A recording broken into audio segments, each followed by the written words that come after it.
Comme le lys entre les épines, tel mon ami entre les filles.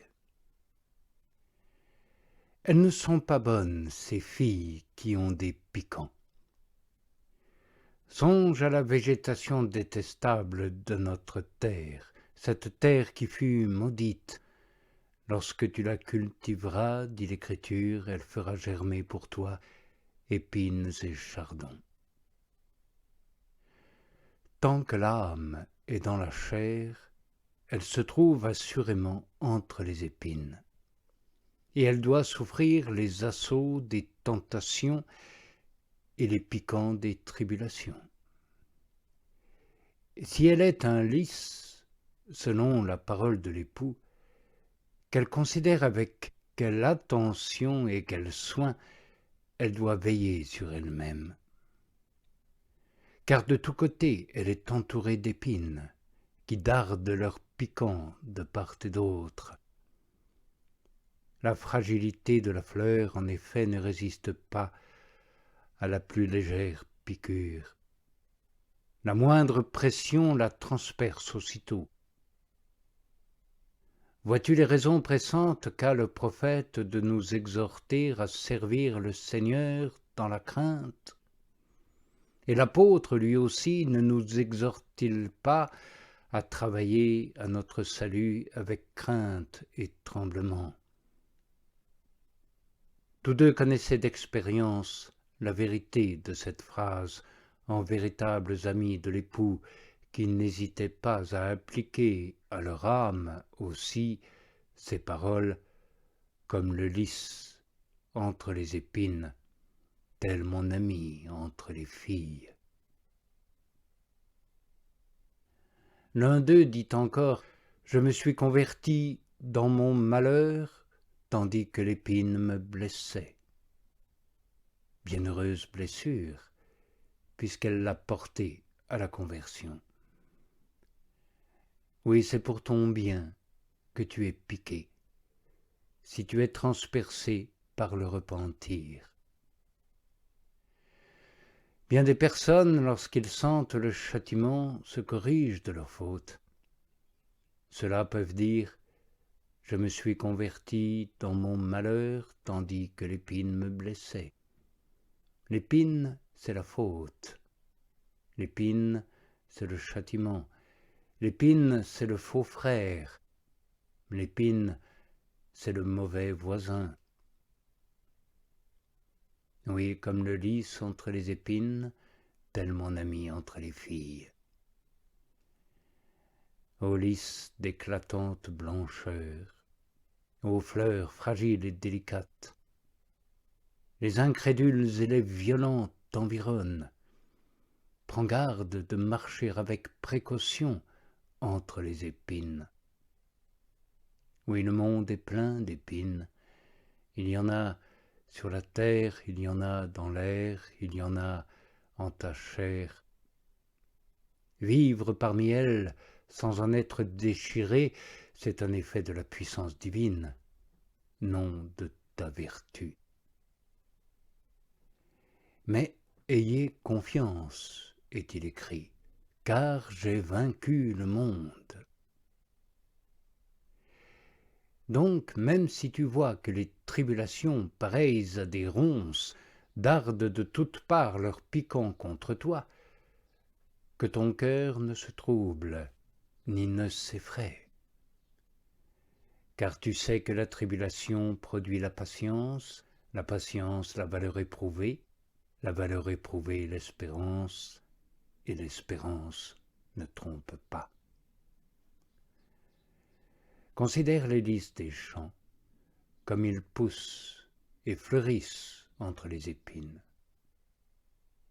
Si Dieu protège ainsi l'herbe qui est aujourd'hui et demain sera jetée au four, ne fera-t-il pas bien plus pour celle qui est son amie et son épouse bien-aimée? Car Dieu protège tous ceux qui l'aiment. Comme le lys entre les épines, tel mon ami entre les filles.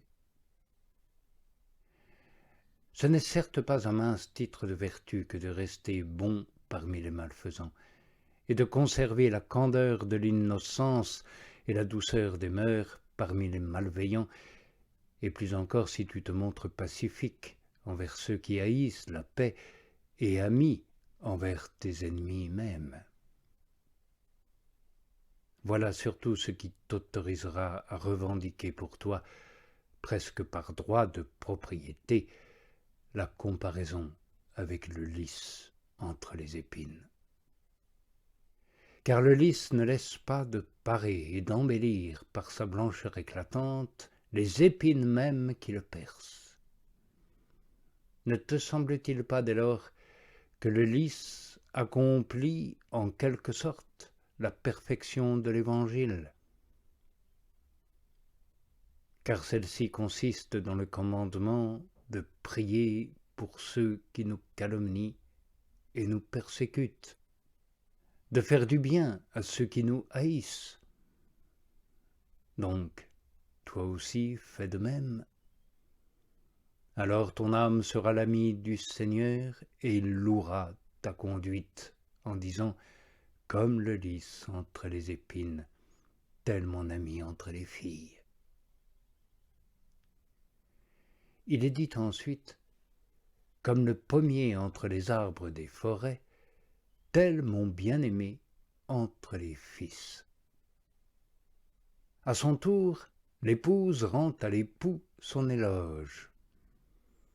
Être loué par l'époux, c'est devenir digne de louange. Le louer, c'est comprendre qu'il est digne de louange et l'admirer. L'époux emprunte à une fleur magnifique l'image qui inspire sa louange. L'épouse, en revanche, représente la gloire et la magnificence singulière de son époux par un arbre de choix. Il est pourtant un point qui me choque. Cet arbre ne semble pas être aussi précieux que certains autres. Il paraît donc moins digne d'être pris pour terme de comparaison, puisqu'il n'a pas les qualités suffisantes pour rendre la louange à l'époux. Comme le pommier entre les arbres des forêts, tellement bien-aimé entre les fils. Il semble même que l'épouse ne tienne pas cet arbre en très haute estime, car elle a pris soin de le distinguer seulement entre les arbres des forêts, qui sont stériles, et ne portent pas de fruits propres à nourrir les hommes. Pourquoi donc des arbres meilleurs et plus nobles ont-ils été laissés de côté? Et cet arbre quelconque a-t-il été évoqué pour faire l'éloge de l'époux? Devait-il ainsi recevoir une louange mesurée, lui qui n'a pas reçu l'esprit avec mesure? La comparaison tirée de cet arbre peut laisser croire qu'il a un supérieur, lui qui est sans égal. Que dirons-nous donc à cela? Petite louange, je l'avoue, mais parce que c'est la louange d'un petit. Car dans ce passage, on ne célèbre pas le Seigneur grand et infiniment louable, mais le Seigneur petit et infiniment aimable. Oui, ce tout petit qui est né pour nous. Ce n'est donc pas la majesté qu'on exalte ici, mais l'humilité qu'on loue. Et c'est avec justesse et avec raison qu'on estime la faiblesse et la folie de Dieu plus que la force et la sagesse des hommes. Ceux-ci sont en effet des arbres sauvages et stériles, puisque, selon le prophète, tous ils se sont dévoyés. Ensemble ils sont devenus inutiles. Il n'en est pas un qui fasse le bien, pas même un seul. Comme le pommier entre les arbres des forêts, tellement bien-aimé entre les fils. Entre les arbres des forêts, le Seigneur Jésus est le seul qui produisent du fruit. Même si selon son humanité, il a été placé au-dessus des hommes, il a pourtant pris place au-dessous des anges. D'une façon étonnante, s'étant fait chair, il s'est placé au-dessous des anges. Et en même temps, restant Dieu, il a maintenu les anges au-dessous de lui. Vous verrez, dit-il, les anges monter et descendre au-dessus du Fils de l'homme. Car dans un seul et même homme, le Christ Jésus, les anges soutiennent la faiblesse et admirent la majesté. Puisque l'épouse savoure avec plus de douceur l'abaissement de l'époux, c'est avec un grand plaisir qu'elle évoque sa grâce, préfère sa miséricorde, admire sa complaisance. Aussi est-elle mieux aimée, admirer l'homme entre les hommes, plutôt que Dieu entre les anges. Il l'emporte comme le pommier entre les arbres des forêts, et non entre les plantes des jardins. L'épouse ne pense pas que les louanges soient amoindries si la bonté miséricordieuse de l'époux est exaltée par la considération de sa faiblesse. Plus elle modère les louanges sous un certain aspect, plus elle les amplifie sous un autre. Elle s'attache moins au rang glorieux de l'époux afin de mettre en relief la complaisance de sa grâce.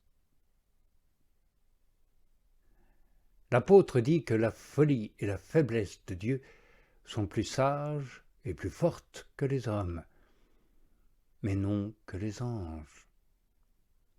Et le prophète le proclame le plus beau des enfants des hommes, non pas le plus beau des anges.